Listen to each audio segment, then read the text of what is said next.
here and tell everyone what are you going to perform. And how old are you? I am 9 years old, and I'm going to be playing the Debussy Arabesque No. 1. Let's be heard.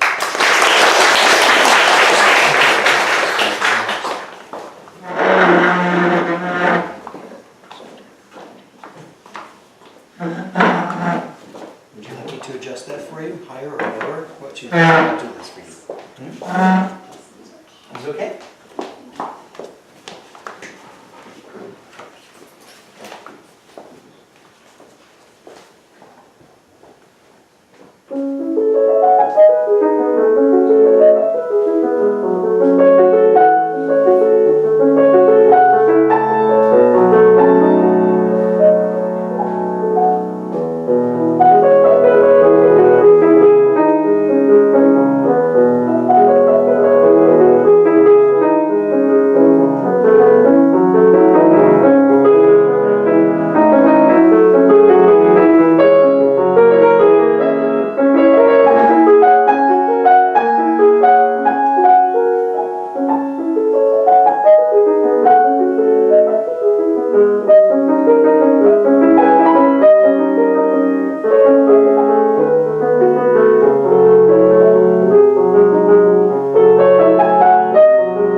that was extraordinarily beautiful. That was fantastic. I love doing master classes where all I have to talk about is what somebody is doing right, and just encourage you to do more of the same. Is it okay if I do that? It's beautiful, beautiful sound. I love the way that you make a seamless join of the sound between the right and the left hand. So there's this, because we have the problem on the piano. There are two things that I find problematic about the piano. The first depressing thing about the piano is every sound that we make dies. As soon as you press the note, it starts to die. And the second most depressing thing is that every stroke that we make is a down stroke. You know, violinists have this, they can make a down bow, and they can make an up bow, and make it, you know, sort of go off into the air. The piano is always down, and yet we have with you a wonderful sense of the music being floating and aloft and ungrounded, very solid, but very much in the air. I love that. The most important skill in playing the piano, how many pianists do we have here in the room? Raise your hands. Yeah? So the most important skill in playing the piano is the ability to do this. Rub your belly and tap your head. Come on, pianist, let's see you do it. Come on. Why am I doing this silly thing? The silly thing I'm doing has to do with the fact that we have to be able to make our yeah, keep practicing, and you'll be okay. Because the most interesting and the most beautiful textures are those in which our hands work independently to make together a beautiful sound. And so the first thing that I want to talk about is there's this when we have the melody coming, we have a dynamic of pianissimo. And it's a beautiful pianissimo sound that you make. I tend to think of dynamic markings, and we see the dynamic marking of pianissimo right in the middle between the right hand and the left hand. So the idea is that the overall sound is going to be pianissimo. But for instance, have you heard Vladimir Horowitz play some recordings, Rachmaninoff concerto or something like? Vladimir Horowitz had a wonderful reputation for a very singing sound, and there was a real way that he did this, and it had to do with the fact that he, you know, when you see piano, let's say if he was playing a piano dynamic, let's say in a Chopin nocturne, the way he would achieve that singing sound would be he would play really loud the melody, so that when the note died, it didn't die hardly at all, because it started out very strong. But in contrast, the harmony, the accompaniment, would be very soft, so that the combination of those two was piano. And so here, there are a couple of things going on in this pianissimo. One is, and you're doing it extremely well, it's one of these things, because we have triplets in the right hand and eighth notes in the left hand. And so we have this 2 against 3, this polyrhythm thing going on. But one of the other aspects of this is that we want to try and make sure that the right hand doesn't influence the left hand, and the left hand doesn't influence the right hand. And the more we can make them do separate things beautiful on their own, the better. And so my only comment in this particular passage is that the rhythm is perfect, but and the melody is perfect in the way you make the sound.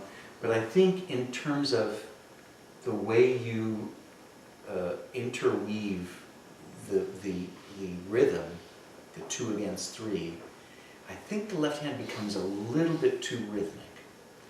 And I think even in pianissimo, I think if we really think of the melody as, you know, articulate and singing, and we make the left hand, you know, when you're writing something and you're writing an essay, you put parentheses around words that are sort of not as important as other words.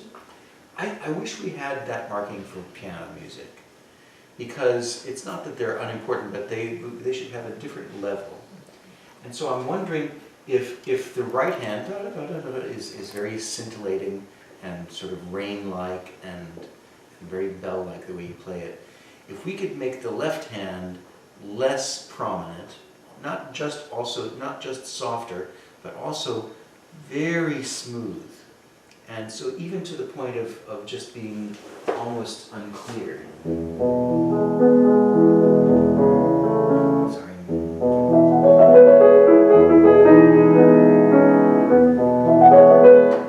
So that there really is a hierarchy, a structure where the melody is on top and the left hand is a couple of levels below, so that the eventual sound, the pianissimo that we're looking for, is going to be singing right hand and very parenthetical left hand. That's one thing I want to try. Because Debussy, I'm not suggesting that we play unrhythmically. I'm just suggesting that we make it less of a rhythmic thing, the left hand, and more of just a carpet of sound. Can you play the left hand for me just alone? Oh,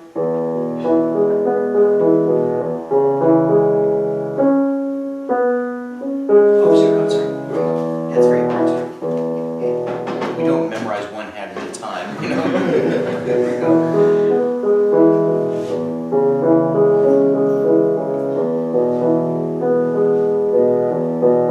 That's very good. Now play the right hand on top of it. There we go.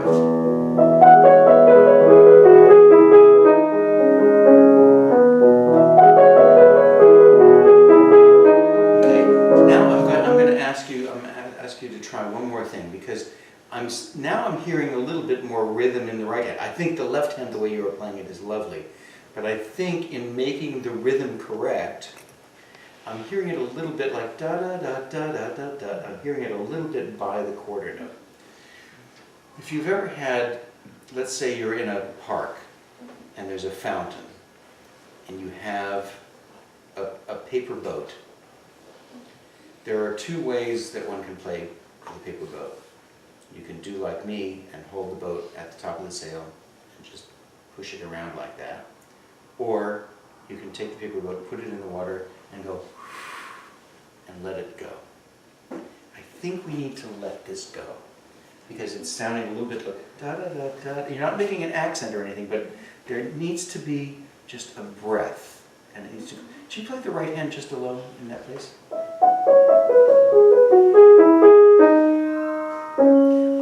I actually like very much at the end. It becomes sort of more eloquent and more noble. Could we actually make more speed at the beginning of it? So we're putting a you just like shake it out. Don't make it earthbound. Try just again the right hand. Yes, very, very good. Now there are degrees of legato, and you're playing very smoothly. I think even without pedal,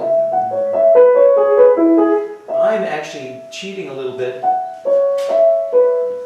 When you are playing, you're making a very smooth transition between notes. I think you can hold them a little bit longer, and I don't think it'll be blurry. I mean, because even if we have full pedal, it's this one harmony. There are no dissonant notes.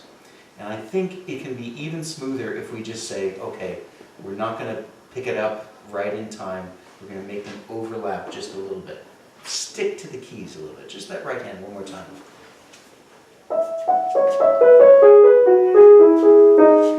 I think that has a more singing quality, am I right? I mean, it's not that she's playing it louder or that she's making the melody more prominent. It's that there's a connection that is, I think, stickier and sweeter. Does everybody know who the pianist Leon Fleischer is? You've heard of Leon Fleischer? Incredible pianist and fantastic teacher for many years. He's 90 years old by now. And I played with him at the La Jolla Festival a few years ago. We were playing the Schubert F minor four-hand fantasy, and it was an incredible experience. And one of my nights off, he was playing a Mozart concerto arranged for piano and string quartet. And it was incredible. It was just the most beautiful Mozart. I just loved it. So I went backstage, and I was just a shameless, fawning fanboy. Oh, Mr. Fletcher, you were so incredible. And he's just, you know, he said, as pianists, we have 3 jobs. Pushing the notes down, picking the notes up, and then how we interrelate them. And as pianists, I think we all do a very good job of putting the notes down. But we don't think enough about picking them up.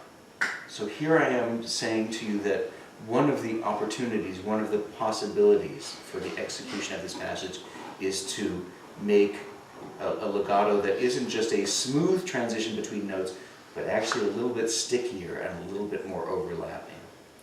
Does anybody know what a slur means? A slur, because you know, we'd like to think that a slur means legato. But what if we had notes with dots on them and a slur over those dots? What would it mean then?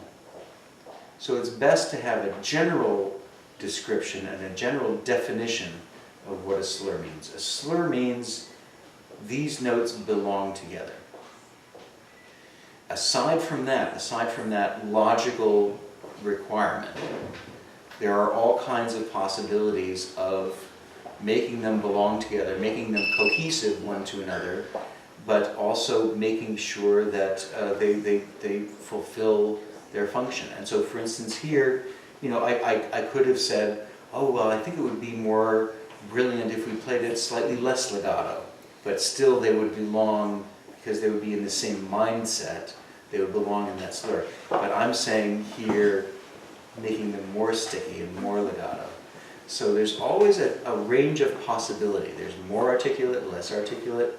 I also loved the fact that without getting louder, this is another one of the things that Katherine's doing that I would normally have to beg somebody to do, but she does it naturally.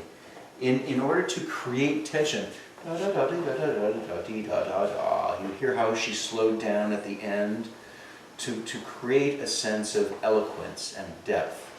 So when is a triplet longer than a triplet? Well, when you want to dig deeper and make a little bit more space, a little bit tiny, infinitesimal space between the notes. I wish, in addition, I wish we had parentheses for music, but I also wish we had, so we could notate exactly how you played it. As we went on, those triplets should have fatter note heads. They should be big fat notes, right? Or if we wanted to make them move more, we would start out with little tiny dots and then move into big fat dots. Liszt actually made some notation like this. He would make the main melody notes, and then if there was an arpeggio, he would write them almost as if they were grace notes. Big notes and little notes. I think that's a good thing to do. But so I thank you for bringing this eloquence here. I'd like to try both hands together at this point, and as I said, try and have some wind behind that right hand and make the left hand very, very smooth and slightly softer than the right hand.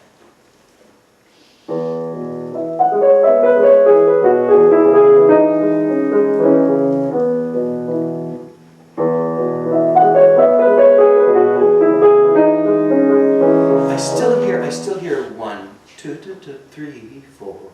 I still hear every quarter note. I would love to hear. So in other words, all of these other notes, the notes before that next downbeat, let's think of them as up bows.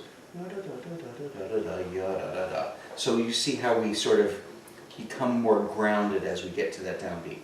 Before that, I want you to play very, very light and moving and moving. Can you play the right hand just again? Sometimes again, so we get this sort of activity. Sometimes it's best to really play so we make sure that the right hand is not telling the left hand what to do and vice versa. It's best to experiment and try and make these things happen hands separately, because then there's no danger of one hand influencing the other. So, but I'm still feeling like we're a little bit too concerned with that 2 against 3, and it's very clear what you're doing, but I want you to just give it a little push at the beginning. And if you start softer, the right hand, and think about moving, you know, it might actually be a little bit faster than the tempo. It might, but that'll make that downbeat even more solid. That's the tempo. That's the same tempo that you're playing. But right now I'm hearing. I'm just hearing it. It starts over and over. It starts over on the second beat. It starts over on the third beat. I just want you to give it one push and let the wind take it. Just the right hand alone. Good. And again with the right hand, and hold over those notes, a little bit stickier, the legato. Yes, and actually as you got further down, it became more articulate, more clear. But it can really start out even stickier at the beginning, and then more distinct, more clear. Can we try it one more time? That's right. We want to do this in one gesture, not yada da da da. We don't want 3 gestures. We want. That was. Did you like that? Did you enjoy that? Try it again. Yes. Yes, beautiful. Because here's the other thing. I mean, what is this piece called? It's an arabesque. An arabesque is like, you know, one of those fiddle head ferns, or just the head of a fiddle. It's a curlicue. It's an ornament. These are sort of Baroque gestures. They're less melodies than they are ornaments, arabesques, you know, flights of fancy. So we want to feel them as one physical gesture from the top to the bottom. Again, just the right hand. Excellent. Now add the left hand, and the left hand we just want to have. We have a very dramatic, quietly dramatic engagement in the right hand now. It's quite beautiful. And the left hand has to be completely impassive, non-rhythmic, just a beautiful veil of sound, of harmony, with both hands now.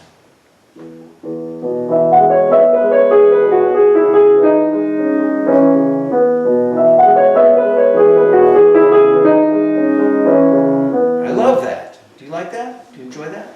I love that. This is beautiful, and again, speaking of all these wonderful things that Katherine is doing, play the beginning. I'm going to ask you all to listen especially to this 3rd and 4th measure. Go ahead from the beginning there, Katherine.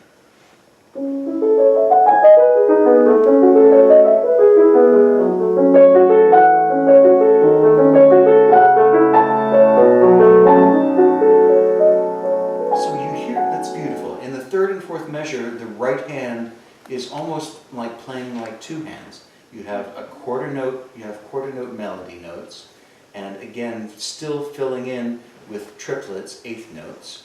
But the triplet 8th notes, as Katherine does them, again, is parenthetical. She doesn't bang out the melody, she just makes it so that she's almost got 2 hands in one. A little bit more juice on the upper fingers to make the melody happen, and also accommodating like a good vocal accompanist would, making the accompaniment a little bit softer. That's beautiful the way you do that. I want to move on to one of the things. Now you're going to get all my secrets. This is terrible. But the fact is, all of these are very good pedal marks, by the way. I like these pedal marks very much.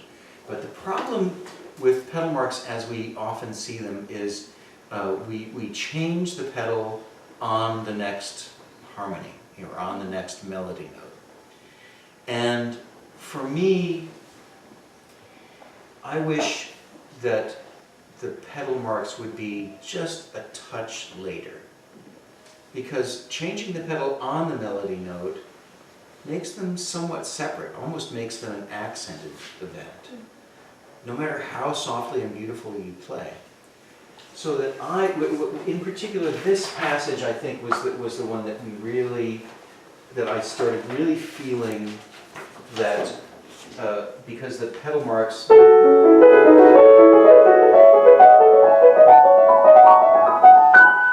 pedal mark is here on the second beat, and now every beat after that. And she's following directly what it says, changing the pedal on the note. I think if we pedal a split second after we get to the melody note, then there will be a very short period of time where the old note will still be in the pedal, we'll play the new note, and there will be a tiny bit of, it might be a little bit blurred, but it's only going to be for a millisecond, because then what we're going to do is we'll achieve a better legato, because there will be that one moment where both of the notes are mixed, and then we clear the pedal so that the new note is the one that has prominence. And we're going to do that every time, and that's a real one of these guys, because I'm saying not to pedal, pedal, pedal, pedal, but I'm saying watch my foot, actually. Sorry.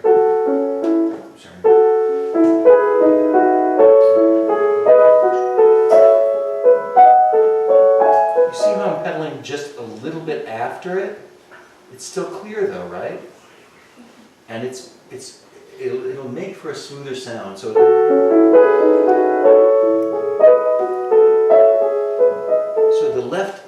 the pedal foot has to be a little bit later. This works for everything, but it's a very, very difficult habit to break, just doing the pedal as it's marked.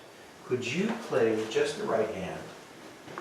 And actually, because we're playing these notes and it's impossible to actually do a finger legato, you know, when we're trying to establish legato, ladies and gentlemen, I always practice without pedal just to find out what is physically possible to get smooth from one note to the next. This is a very good pedal marking because this is impossible to actually to make a finger glissando to one note to the other. So pedal on two, and then the first time we're going to change pedal is after that fourth beat, and then after the first beat, he says, yeah, and then he says, yeah. So every pedal mark you're going to do, but it's going to happen a split second later than you're doing it. So this is something very new, right? So I want you to do it really slowly so that you can coordinate.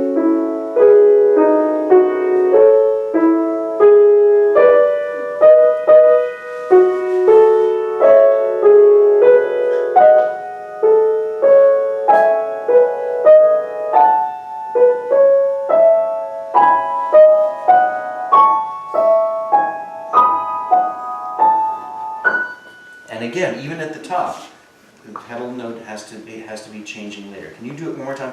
See how awkward that is? How terrible that is? I'm sorry. It's going to help though, I promise. Late, late, late. Let's try it this way. I like this one, pedaling for 2 quarters, and then let's try it just so we can get into this habit. We're going to pedal after each quarter note, just so we can get into the practice of this. One more time.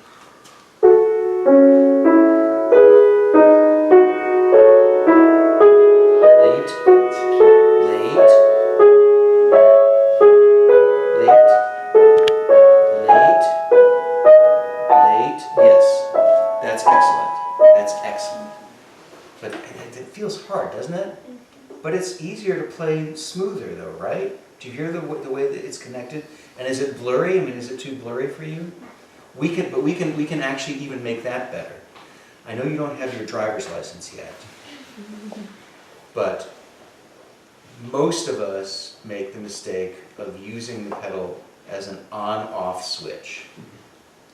And the fact is that there are many gradations of pedal.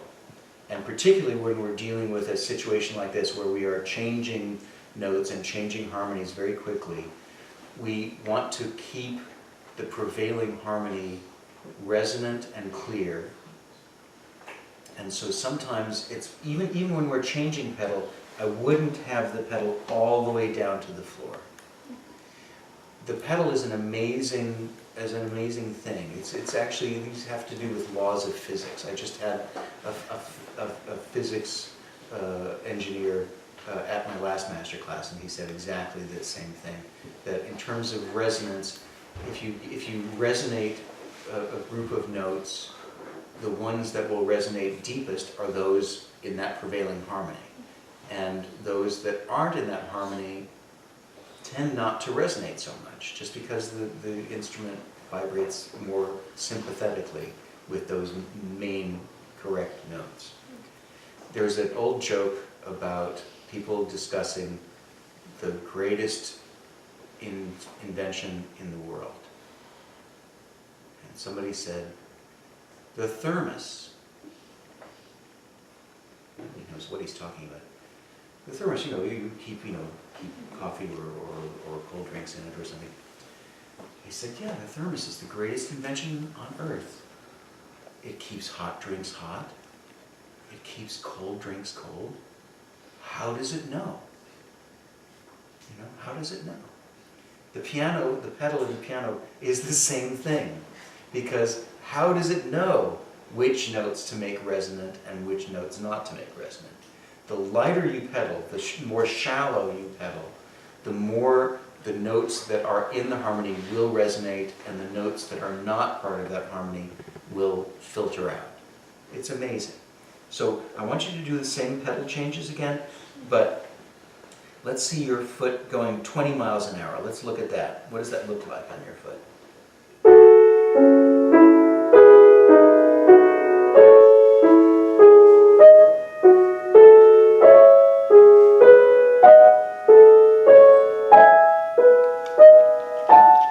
Yes, I think later, the later the better. Now I'm trying to get you to do two different things with the pedal, and this is all very new. I want you to do it again slowly so we get used to this. But did you hear what I mean? So in other words, I think maybe we can be a little bit deeper. Maybe go like 30 miles an hour.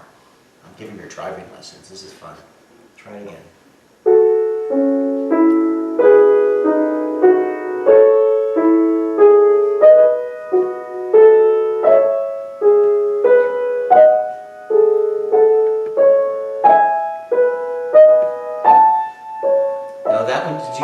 Did you hear that one, Katherine? You changed the pedal right on the note, and how did it sound? It sounded like we put an accent. You didn't make an accent, but the pedal made an accent. So we have to work against that. We have to subvert that. We have to, it's a very, very difficult skill, but I promise you this is going to help everything. Every melody that you play from now on is going to be vastly improved, even as beautifully as you play those melodies. It's going to be amazing. But it's going to take a little bit of practice. Now we get into the middle section.